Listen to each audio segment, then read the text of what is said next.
Donc, pour s'enrichir, arrêtez les dépenses irréfléchies.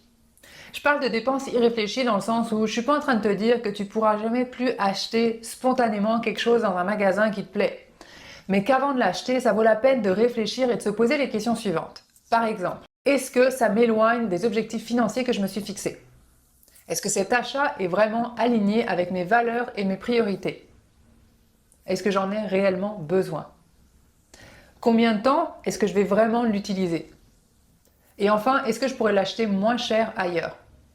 Tu dois absolument abandonner l'idée de penser simplement « Ah, c'est une bonne affaire » ou « c'est simplement quelques dollars » pour justifier l'achat de quelque chose dont tu n'as pas vraiment besoin et qui n'ajoute pas vraiment de valeur à ta vie. C'est très facile avec le marketing de penser que si on n'achète pas telle ou telle chose, on passe à côté d'une super belle affaire ou qu'on doit absolument l'acheter maintenant car il est en solde. C'est très facile aussi de le mettre sur sa carte de crédit et c'est également comme ça qu'on finit par accumuler des dettes qui nous coûtent 20% d'intérêt. Alors encore une fois, cela ne signifie pas que tu pourras plus jamais acheter quelque chose en solde ou faire un achat impulsif, mais assure-toi que cela est intégré à ton budget pour l'acheter sans culpabilité.